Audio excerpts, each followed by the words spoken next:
Hi, my name is Chuck Bachi with 3-Dimensional Physical Therapy. I'm here with Keith Daniels III to talk about Project Recon. Keith, could you tell us a little bit about your background before we get started? Yes, I've been in the Army Reserves for over 10 years now at this point. I am a CBRN, or Chemical, Biological, Radioactive, Nuclear Officer, and I work in the Operations Department. I am also a therapist on my civilian side, and I've been treating for almost 3 years at this point.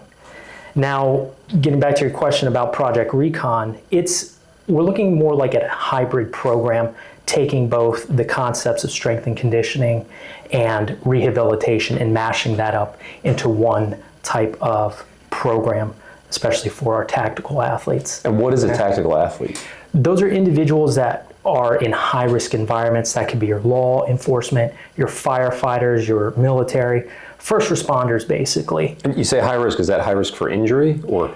It could be both, high risk for injuries or high risk on the occupation itself, what they do for duty.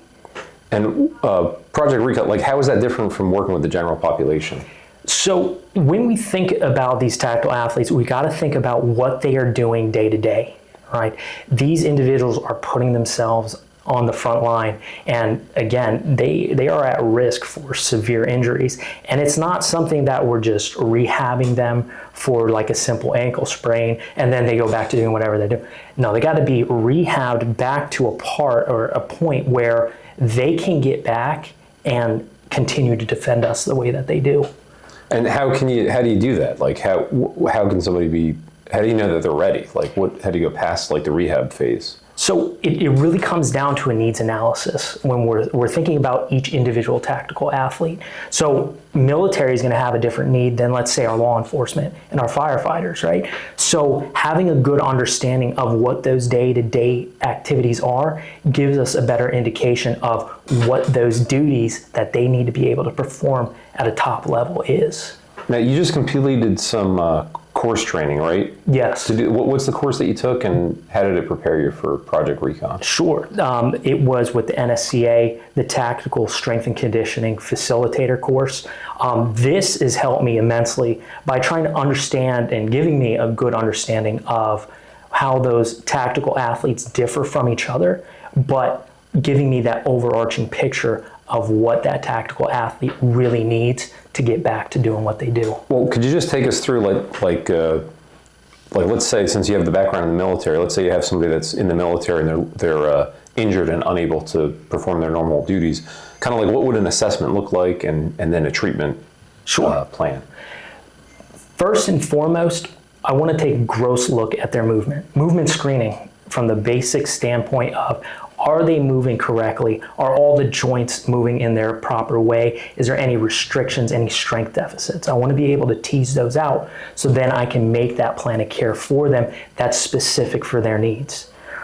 So it sounds like you're looking at the joints, range of motion of the joints, joint mobility, flexibility, and strength, and you're looking for impairments. Is that correct? Correct. Based on those impairments, you'll create a treatment plan for that tactical athlete. Absolutely. Correct?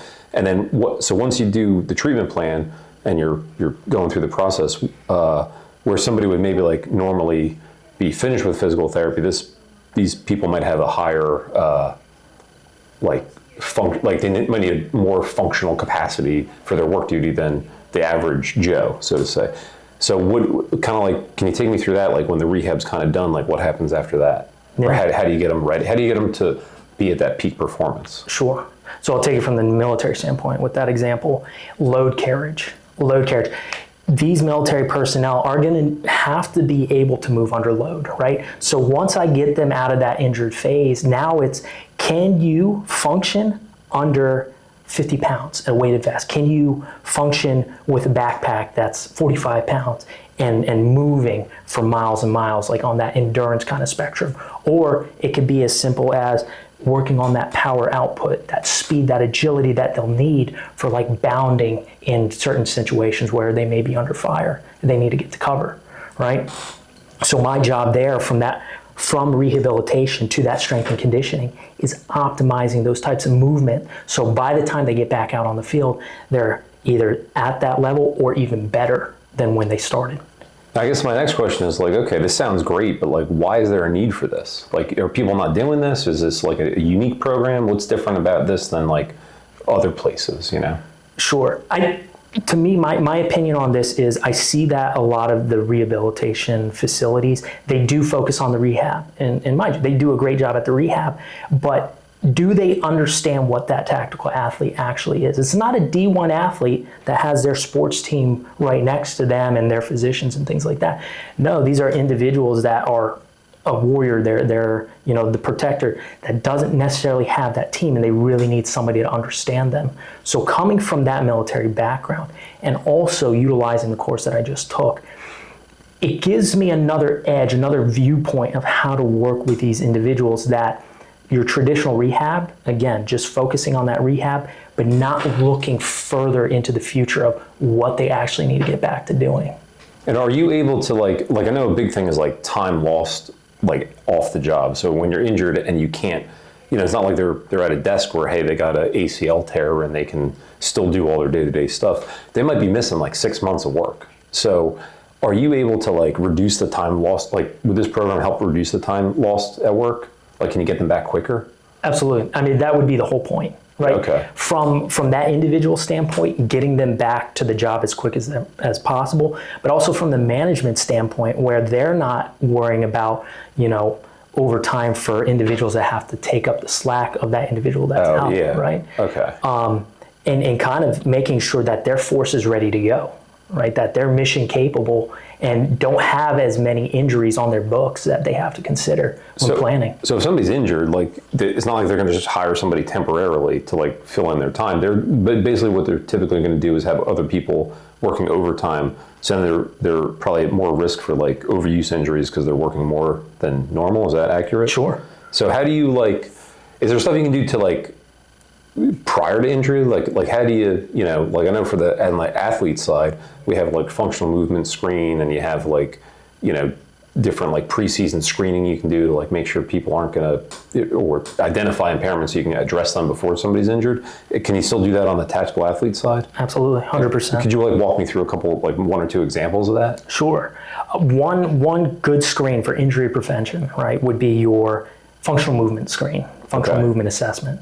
See just general motions, how everybody's moving, what they have issues with, and try to use corrective exercises to get after that deficit. So then overall improving the movement pattern, right? That's like before they're injured. That's just like, hey, like you do a screen and you're like, hey man, your left ankle doesn't move as well as your right. Sure. So we want to work on that, because if it's limited, it could cause an issue with your knee or something, right? Like the knee bone's connected to the hip bone kind of thing. Exactly. Like the song we learned as kids growing up. Yeah.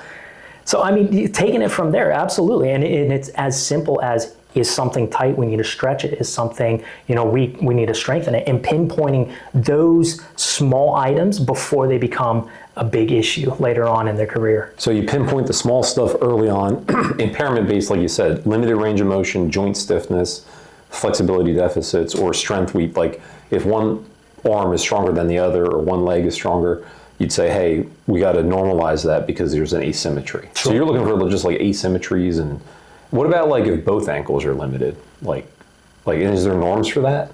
Like I know they are. But. Yeah. I mean, so from the rehab standpoint, we know what those norms are. And I guess from this standpoint, I kind of have that edge, which I'll be able to say, well, you should technically be at this for a functional range of motion, right? And that would be my job to say, okay, this is how much you're missing.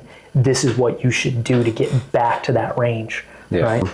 Well, Keith, this sounds really great. When is this program going to be available?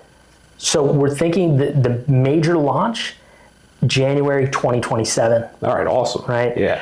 However, that doesn't mean we don't have small pilots that we're going to start for any tactical athlete that's ready to start and optimize their movement. Awesome. So we're looking for tactical athletes to come in, work with you, reduce the likelihood of injury, and make sure if you are injured, come here, see Keith, get better, not just for your day-to-day stuff, but for your work responsibilities, which is more than a civilian. Sure. And then where is it going to be offered? Like what locations? So right now with our workspace, we're just doing it clinic. Yeah. But the plan is me going over to fire departments, police departments, even drill weekends potentially. Yeah. And getting out there, showing face, doing those movement screening for these guys, right? No stress, right? I'm here to help. Yeah, awesome. Cool. That's how it's going to work. I really appreciate you piloting this program, and thanks for taking the time to meet with me and talk about it. It's been great meeting with you. Thanks a lot, Chuck. Keith. Thank you.